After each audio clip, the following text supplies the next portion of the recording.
Illinois dental school graduates may soon be able to practice before getting officially licensed.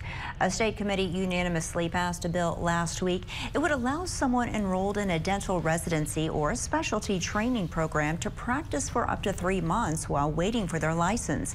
The bill's sponsor says that it will ensure new dentists don't fall behind waiting for their license.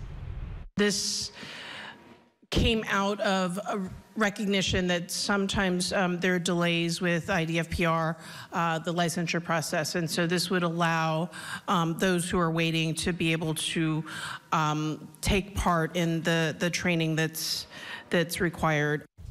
The bill has the support of the Illinois State Dental Society. It now heads to the House floor. Well, this